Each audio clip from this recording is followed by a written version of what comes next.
بسم اللہ الرحمن الرحیم۔ الترغیب فی النکاح۔ امام بخاری رحمۃ اللہ علیہ الترغیب فی النکاح اس ترجمۃ الباب سے کیا ثابت کرنا چاہتے ہیں، کیا بتلانا چاہتے ہیں؟ میں نے عرض کیا تھا نکاح کے شرعی حکم کے سلسلے میں پہلے مجتہدین کے اختلاف کو سمجھا جاوے تو حضرت کا منشا سمجھ میں آ جائے گا۔ گزشتہ سبق میں یہ عرض کیا گیا کہ حضرات مجتہدین کے درمیان نکاح میں کے مسئلے میں اختلاف ہے، واجب ہے یا سنت ہے۔ عام حالات میں نکاح سنت ہے جیسا کہ جمہور نے کہا، واجب ہے جیسا کہ ظاہریہ وغیرہ نے کہا۔ اب لیجئے آج کا یہ ترجمہ اس اختلاف کے آئینے میں دیکھیے۔ حضرت فرماتے الترغیب فی النکاح، نکاح کی ترغیب دینے کا بیان۔ اندازہ ہو رہا ہے کہ حضرت نکاح کو واجب کہنے والوں کا ساتھ نہیں دے رہے، ان کی تائید نہیں کر رہے، بلکہ جمہور کی طرح حضرت بھی نکاح کو عام حالات میں سنت ہی قرار دے رہے ہیں، اسی لیے لفظ ترغیب استعمال فرما رہے ہیں۔ اور آپ کو یاد ہوگا کہ گزشتہ سبق میں واجب کہنے والوں کا پہلا استدلال تھا فَانْكِحُوا مَا طَابَ لَكُم مِّنَ النِّسَاءِ والی آیت سے۔ سورہ نساء کی اس آیت سے فَانْكِحُوا صیغہ امر سے ان کا استدلال تھا، لیکن اس استدلال کا جواب آپ کے سامنے پیش کیا گیا کہ اس آیت میں امر کا صیغہ وجوب کے معنی میں نہیں ہے، اور وجوب کے معنی میں اس وقت ہوتا ہے جب کہ کوئی دوسرا قرینہ نہ ہو، اور یہاں آیت کے پچھلے ٹکڑے سے قرینہ ملتا ہے کہ یہاں نکاح واجب نہیں کیا جا رہا ہے، بلکہ یہ کہا جا رہا ہے کہ اگر تم یتیم لڑکیوں کے سلسلے میں ان کو شادی میں رکھ کر انصاف نہیں کر سکتے ان کی ملکیتوں کے بارے میں، تو ایسی یتیم لڑکیوں کی کہیں اور شادی کر دو، تم خود نہ کرو، تمہارے لیے تو بہت سی لڑکیاں ہیں، بہت سی عورتیں ہیں، فَانْكِحُوا مَا طَابَ لَكُم، جو پسند آئے ان سے کر لو۔ پتہ چلا یہاں جواز کو بتانا تھا، نہ کہ وجوب کو۔ امام بخاری رحمۃ اللہ علیہ نے نکاح کی یہ آیت، سورہ نساء کی یہ آیت ذکر فرما کر ظاہریہ کے استدلال کی طرف بھی اشارہ کیا اور اس کے جواب کی طرف اشارہ کیا کہ اس آیت سے وجوب کا معنی ظاہریہ نے جس طرح نکالا ہے وہ استدلال استنباط صحیح نہیں ہے، اس سے وجوب نہیں نکلتا، بلکہ اس سے زیادہ اس سے سنیت، رغبت کا معنی، سنت کا معنی، امر محبوب و مطلوب ہونے کا معنی نکلتا ہے۔ اس لیے حضرت نے الترغیب فی النکاح کا عنوان لگایا۔ اب روایت دیکھیے، بہ قال حدثنا سعید بن ابی مریم قال اخبرنا محمد بن جعفر قال اخبرنا حمید بن ابی حمید الطویل انه سمع انس بن مالک رضی اللہ تعالی عنہ یقول۔ روایت کا حاصل یہ ہے، پہلے روایت کا حاصل سمجھ لیں، پھر سرسری طور پر آپ اس پر ایک نگاہ بھی ڈال لیں تطبیق کے لیے، تو روایت مع ترجمہ مستحضر ہو جائے گی۔ حضرت انس بن مالک رضی اللہ تعالیٰ عنہ راوی ہیں کہ 3 آدمی ازواج مطہرات کے گھر پہنچے، نبی پاک صلی اللہ علیہ وسلم کی عبادتوں کے متعلق معلومات لینے کے لیے۔ جاء ثلاثة رہط الى بیوت ازواج النبی صلی اللہ علیہ وسلم یسألون عن عبادت النبی صلی اللہ علیہ وسلم۔ صحابہ کرام کو شوق ہوا، ہمیں معلوم ہو کہ اللہ کے نبی صلی اللہ علیہ وسلم عبادت کتنی کرتے تھے۔ اصل بات یہ ہے کہ پہلے گھروں میں عبادت کرنے کا معمول زیادہ تھا، اور آج بھی یہی حکم ہے کہ نوافل جس قدر ہو سکے گھر کے اندر میں پڑھی جاویں۔ ہاں البتہ اس آدمی کے لیے جس سے گھر میں پڑھی نہ جاویں، یا گھر میں پڑھنے کے لیے جائیں اور جاتے جاتے راستے میں کسی اور عمل میں وہ مشغول ہو جائے، ایسے انسان کے لیے یہی بہتر ہے کہ مسجد ہی میں پڑھ لے، کم سے کم پڑھ تو لے، لیکن نوافل میں اصل حکم یہی ہے کہ گھر پر اس کا اہتمام کرے۔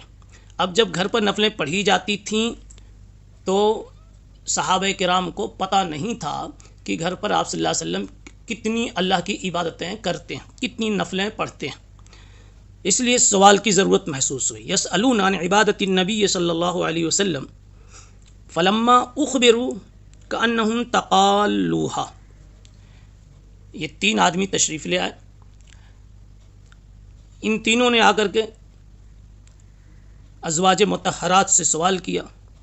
ان لوگوں نے گھر کی عبادت کا معمول بتایا تو صحابہ کرام کو یہ عبادت کم محسوس ہوئی. یعنی ان کے ذہن میں جو خاکہ تھا، جو خیال تھا کہ اس سے بہت زیادہ جناب رسول اللہ صلی اللہ علیہ وسلم گھر میں عبادت کرتے ہوں گے، اس کو انہوں نے کہا کأنہم تقالوہا. تقالل یتقالل باب تفاعل سے کم سمجھنے کے معنی میں، اے عدوہا قلیلا، معمولی سمجھا. فقالو، چنانچہ وہ آپس میں تینوں آدمی کہنے لگے وَأَيْنَ نَحْنُ مِنَ النَّبِيِّ صلی اللہ علیہ وسلم. ارے بھائی، نبی پاک صلی اللہ علیہ وسلم اللہ کے محبوب ہیں، بخشائے ہیں. اللہ نے آپ کے اگلے پچھلے سارے گناہ معاف فرما دیے ہیں. اس لیے اگر آپ اتنی عبادت پر اکتفا کرتے ہیں تو آپ کو حق ہے، یہی آپ کے لیے بہت بڑی بات تھی. اور پھر یہ کہ نبی پاک صلی اللہ علیہ وسلم کی عبادت میں جو کیفیت ہوگی، جو صفت مقبولیت ہوگی، وہ کیفیت، وہ صفت مقبولیت وہ کہاں سے ہم لائیں گے؟ اس لیے صحابہ کرام نے یوں کہا وَأَيْنَ نَحْنُ مِنَ النَّبِيِّ صلی اللہ علیہ وسلم. ظاہر سی بات ہے کہ حدیث میں رسول اللہ صلی اللہ علیہ وسلم نے فرمایا ایک صحابی کا ایک مد صدقہ اور بعد کے لوگوں کا احد پہاڑ کے برابر کا صدقہ. کبھی یہ بات کے لوگوں کا صدقہ صحابی کے مد کے برابر صدقے کو نہیں پا سکتا. آخر کیا فرق ہے؟ جو مقبولیت عند اللہ صحابہ کرام کو نصیب ہے، جو محبوبیت نصیب ہے، اور ان کے اعمال میں جو وصف قبولیت موجود ہے، وہ امت کہاں سے لائے گی؟ صحابہ کرام کا، ان تینوں حضرات کا اسی انداز و معیار پر یہ سوچنا تھا کہ نبی پاک صلی اللہ علیہ وسلم میں جو صفت محبوبیت ہے، جو وصف مقبولیت ہے، اور آپ کے اعمال میں جو جان ہے، جو اخلاص کی شان ہے، وہ ہم کہاں سے لائیں گے؟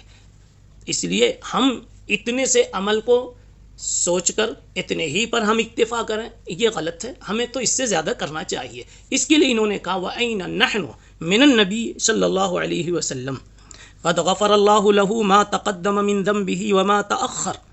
اللہ تعالیٰ نے آپ کے اگلے پچھلے سارے گناہوں کو معاف فرما دیا.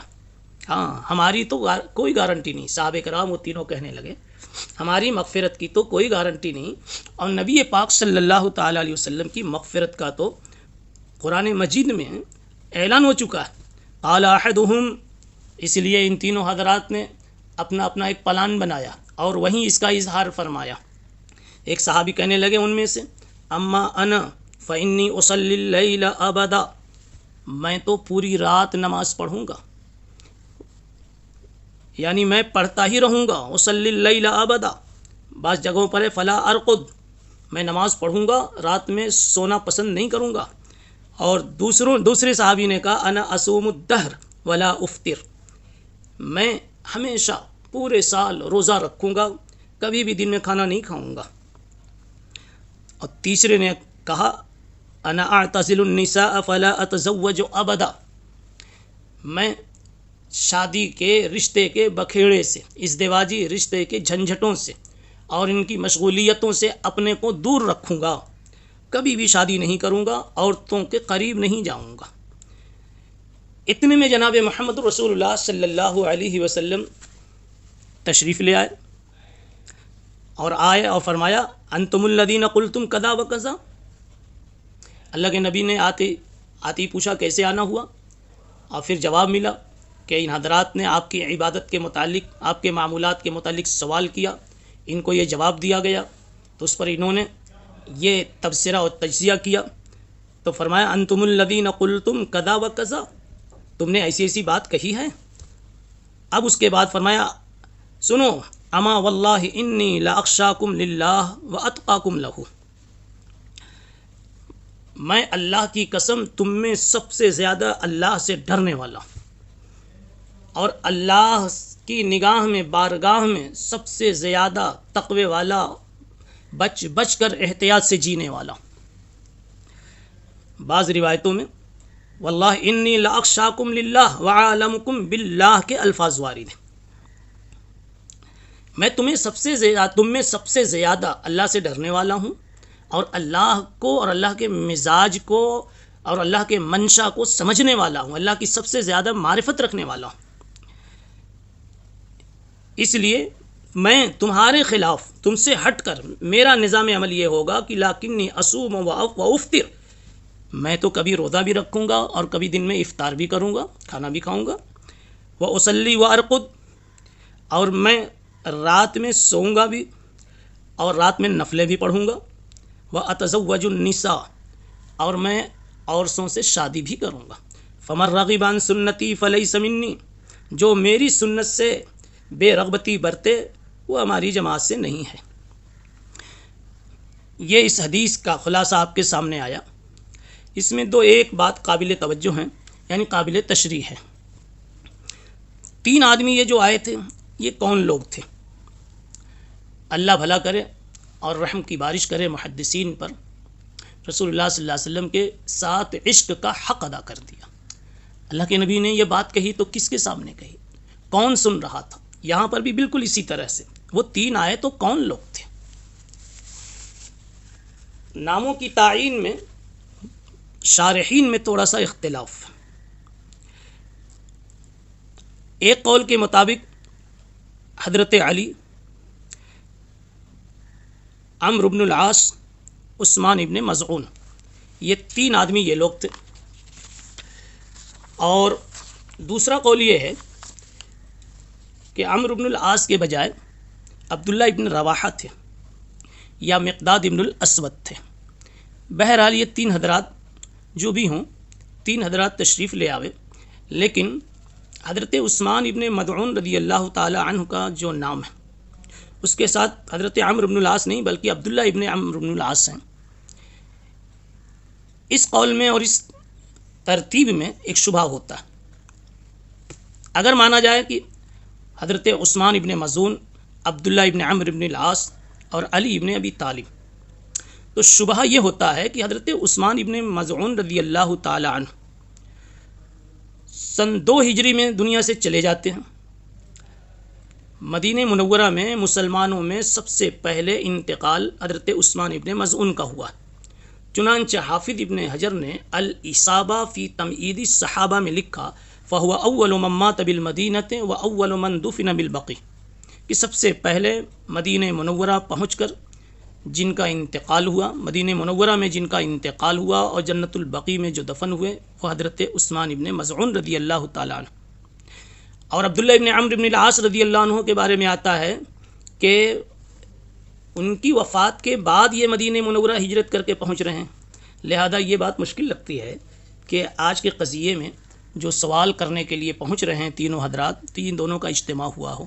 ممکن ہے حضرت عثمان کے بجائے کسی اور صحابی کا نام رہا ہو، یا یہ ممکن ہے کہ عبداللہ ابن عمرو ابن العاص کے بجائے جیسا کہ بتایا گیا کہ مقداد ابن الاسود ہے یا عمرو ابن العاص ہیں، ان میں سے کوئی صحابی رہے ہوں۔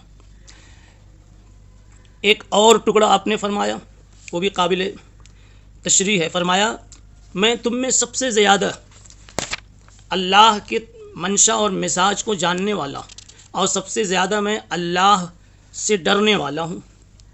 اس کا مطلب یہ ہے کہ میری عبادات میں جتنا اعتدال ہوگا تمہاری تجویزات میں اتنا اعتدال نہیں ہو سکتا، اس لیے کہ جس کے لیے عبادت کرنا ہے اس کے مزاج کو میں جانتا ہوں۔ جو مہمان آنے والا ہے وہ کتنا مسالہ، مرچی مسالہ اور نمک اس کو کتنا چلتا اور کتنا نہیں چلتا وہ مجھے معلوم ہے، اس لیے میں جتنا صحیح بناؤں گا وہ دوسرا کوئی نہیں بنا سکتا۔ اسی انداز پر سمجھیں کہ اللہ کے مزاج اور منشا کو میں خوب سمجھتا ہوں، یعنی میری جو قوت علمیہ ہے اور جس شان کی ہے اور جتنی بلند ہے تمہاری نہیں ہے۔ اور ایسے ہی تم نے کہا میں رات بھر نفلیں پڑھوں گا، ہمیشہ روزہ رکھوں گا، شادی کے بندھن میں نہیں بدھوں گا، اس کا تعلق عمل سے ہے، اور مجھ میں اللہ نے جتنی عمل کی صلاحیت اور طاقت رکھی ہے وہ ظاہر سی بات ہے کہ تمہارے اندر میں نہیں ہے۔ اس لیے میں اپنی قوت عملیہ اور قوت علمیہ کے اعلیٰ مقام پر فائز کیے جانے کی بنیاد پر یہ کہہ رہا ہوں کہ جو کچھ میری طرف سے ملے وہی تمہارے لیے سنت ہے، اور جو میرے طریق سے ہٹ کر کے کوئی تجویز کرے وہ ہمارے طریق سے ہٹا ہوا مانا جائے گا۔ آج کا سبق اتنے پر مکمل کیا جاتا ہے، پھر انشاءاللہ اگلی ملاقات میں۔ سبحان اللہ بحمدہ، سبحان اللہ العظیم۔